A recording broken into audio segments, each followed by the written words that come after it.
20 years after. Chapter 41. Paternal Affection. Whilst this terrible scene was passing at Lord de Winter's, Athos, seated near his window, his elbow on the table and his head supported on his hand, was listening intently to Raoul's account of the adventures he met with on his journey and the details of the battle. Listening to the relation of those emotions so fresh and pure, the fine, noble face of Athos betrayed indescribable pleasure. He inhaled the tones of that young voice as harmonious music. He forgot all that was dark in the past and that was cloudy in the future. It almost seemed as if the return of this much-loved boy had changed his fears to hopes. Athos was happy, happy as he had never been before. "And you assisted and took part in this great battle, Bragelonne?" cried the former musketeer. "Yes, sir." "And it was a fierce one?" His Highness the Prince charged 11 times in person. "He is a great commander, Bragelonne. He is a hero, sir. I did not lose sight of him for an instant. Oh, how fine it is to be called Condé and to be so worthy of such a name. He was calm and radiant, was he not? As calm as at parade, radiant as at a fete. When we went up to the enemy it was slowly. We were forbidden to draw first and we were marching toward the Spaniards, who were on a height with lowered muskets. When we arrived about 30 paces from them, the prince turned around to the soldiers. 'Comrades,' he said, 'you are about to suffer a furious discharge, but after that you will make short work with those fellows.' There was such dead silence that friends and enemies could have heard these words. Then raising his sword, 'Sound trumpets!' he cried. 'Well, very good. You will do as much when the opportunity occurs, will you, Raoul?' 'I know not, sir, but I thought it really very fine and grand.' 'Were you afraid, Raoul?' asked the count. 'Yes, sir,' replied the young man naively. 'I felt a great chill at my heart, and at the word fire, which resounded in Spanish from the enemy's ranks, I closed my eyes and thought of you.' 'In honest truth, Raoul?' said Athos, pressing his hand. 'Yes, sir.' At that instant there was such a rataplan of musketry that one might have imagined the infernal regions had opened. Those who were not killed felt the heat of the flames. I opened my eyes, astonished to find myself alive and even unhurt. A third of the squadron were lying on the ground, wounded, dead or dying. At that moment I encountered the eye of the prince. I had but one thought, and that was that he was observing me. I spurred on and found myself in the enemy's ranks. 'And the prince was pleased with you?' 'He told me so, at least, sir, when he desired me to return to Paris with Monsieur de Chatillon, who was charged to carry the news to the Queen and to bring the colors we had taken. 'Go,' said he. 'The enemy will not rally for 15 days, and until that time I have no need of your service. Go and see those whom you love and who love you, and tell my sister de Longueville that I thank her for the present that she made me of you.'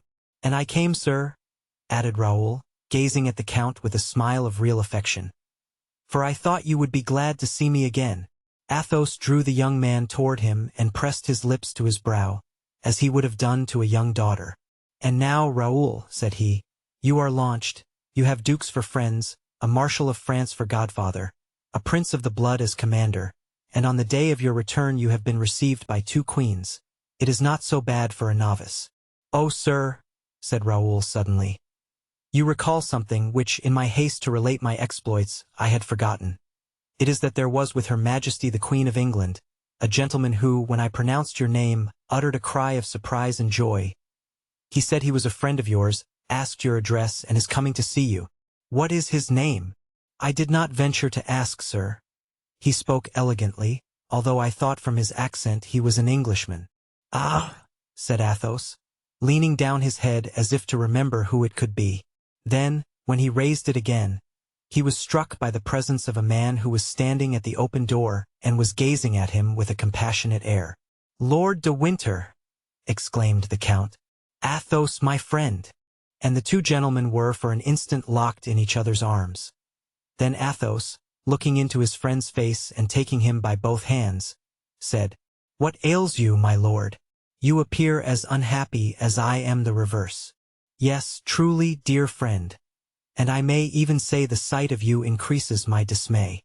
And de Winter glancing around him, Raoul quickly understood that the 2 friends wished to be alone, and he therefore left the room unaffectedly. "Come, now that we are alone," said Athos, "let us talk of yourself." "Whilst we are alone, let us speak of ourselves," replied De Winter. "He is here." "Who?" Milady Esson. Athos, again struck by this name, which seemed to pursue him like an echo, hesitated for a moment, then slightly knitting his brows, he calmly said, "I know it. Grimaud met him between Bethune and Arras and then came here to warn me of his presence." "Does Grimaud know him, then?" "No, but he was present at the deathbed of a man who knew him."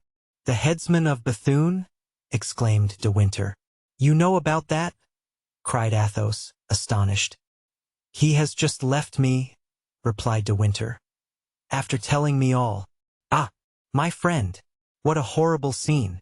Why did we not destroy the child with the mother?" "What need you fear?" said Athos, recovering from the instinctive fear he had at first experienced, by the aid of reason. "Are we not men accustomed to defend ourselves?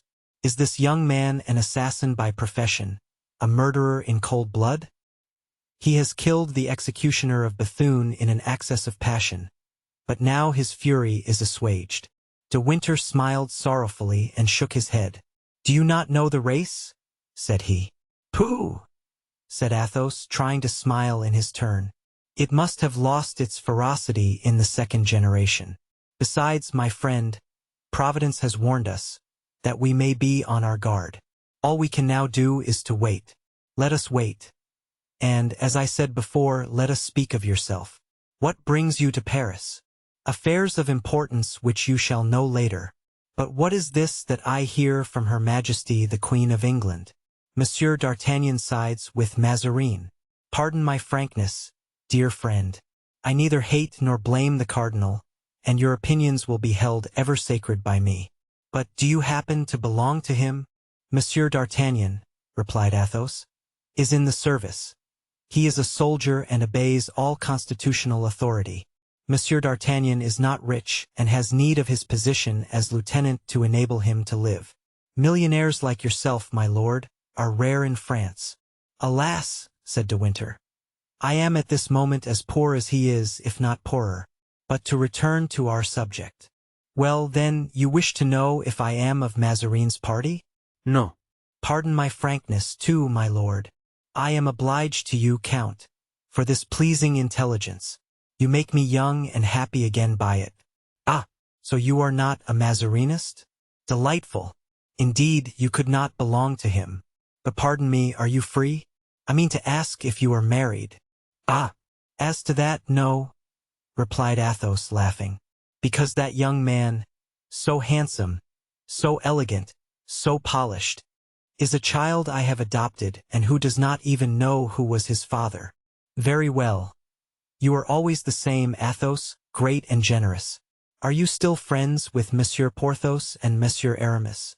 "Add Monsieur d'Artagnan, my lord. We still remain 4 friends devoted to each other. But when it becomes a question of serving the cardinal or of fighting him, of being Mazarinists or Frondists, then we are only 2. "Is Monsieur Aramis with d'Artagnan?" asked Lord de Winter. "No," said Athos. "Monsieur Aramis does me the honor to share my opinions. Could you put me in communication with your witty and agreeable friend? Is he much changed?" "He has become an abbé, that is all. You alarm me. His profession must have made him renounce any great undertakings."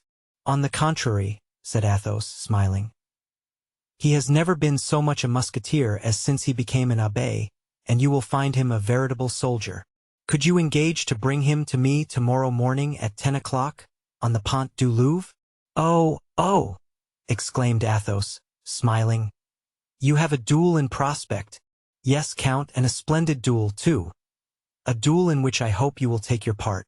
"Where are we to go, my lord?"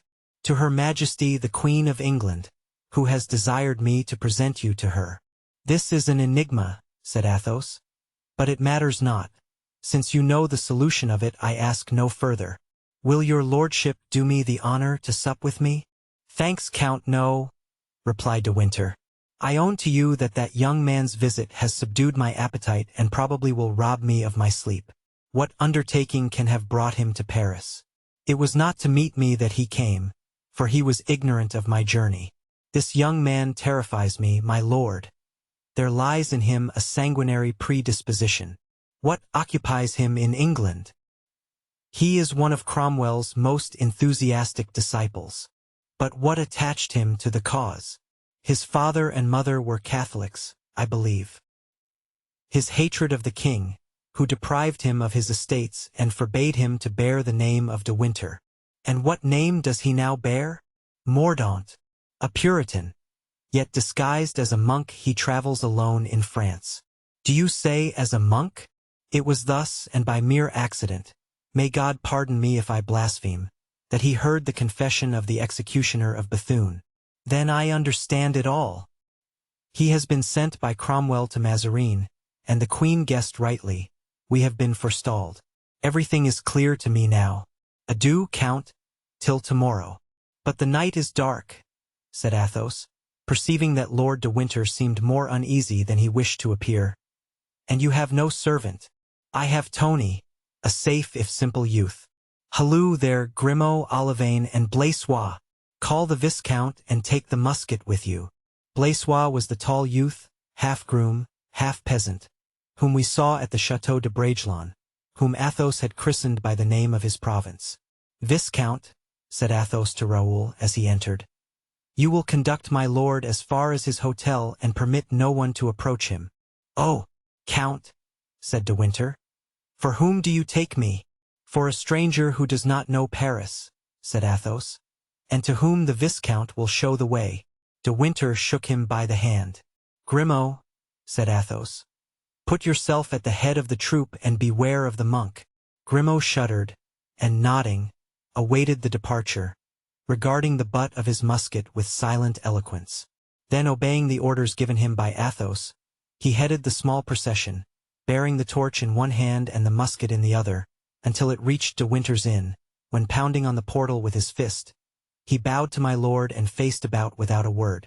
The same order was followed in returning, nor did Grimaud's searching glance discover anything of a suspicious appearance, save a dark shadow, as it were, in ambuscade, at the corner of the Rue Guénégaud and of the quay.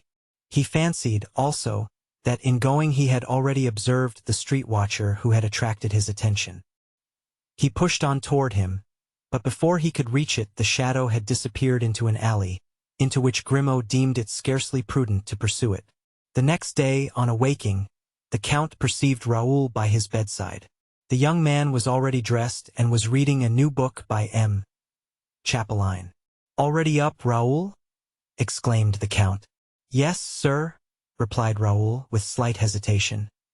I did not sleep well. You, Raoul, not sleep well. Then you must have something on your mind, said Athos. Sir, you will perhaps think that I am in a great hurry to leave you when I have only just arrived. But, have you only 2 days of leave, Raoul? On the contrary, sir, I have 10. Nor is it to the camp I wish to go. Where, then? Said Athos, smiling. If it be not a secret, you are now almost a man, since you have made your first passage of arms, and have acquired the right to go where you will without consulting me.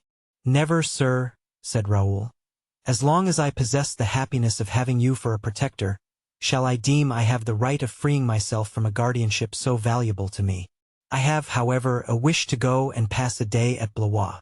You look at me and you are going to laugh at me. No, on the contrary, I am not inclined to laugh, said Athos, suppressing a sigh. You wish to see Blois again. It is but natural. Then you permit me to go. You are not angry in your heart? Exclaimed Raoul joyously. Certainly. And why should I regret what gives you pleasure? Oh, how kind you are, exclaimed the young man, pressing his guardian's hand. And I can set out immediately, when you like, Raoul. Sir, said Raoul as he turned to leave the room, I have thought of one thing, and that is about the Duchess of Chevreuse, who was so kind to me and to whom I owe my introduction to the prince. And you ought to thank her, Raoul. Well, try the Hôtel de Luynes, Raoul, and ask if the Duchess can receive you. I am glad to see you pay attention to the usages of the world. You must take Grimaud and Olivain. Both, sir? Asked Raoul, astonished. Both. Raoul went out, and when Athos heard his young, joyous voice calling to Grimaud and Olivain, he sighed. It is very soon to leave me, he thought. But he follows the common custom. Nature has made us thus. She makes the young look ever forward, not behind. He certainly likes the child, but will he love me less as his affection grows for her? And Athos confessed to himself that he was unprepared for so prompt a departure. But Raoul was so happy that this reflection effaced everything else from the consideration of his guardian. Everything was ready at 10 o'clock for the departure, and as Athos was watching Raoul mount, a groom rode up from the Duchesse de Chevreuse. He was charged to tell the Comte de la Fère that she had learned of the return of her youthful protégé, and also the manner he had conducted himself on the field, and she added that she should be very glad to offer him her congratulations. "Tell her Grace," replied Athos, "that the Viscount has just mounted his horse to proceed to the Hôtel de Luynes." Then, with renewed instructions to Grimaud, Athos signified to Raoul that he could set out, and ended by reflecting that it was perhaps better that Raoul should be away from Paris at that moment.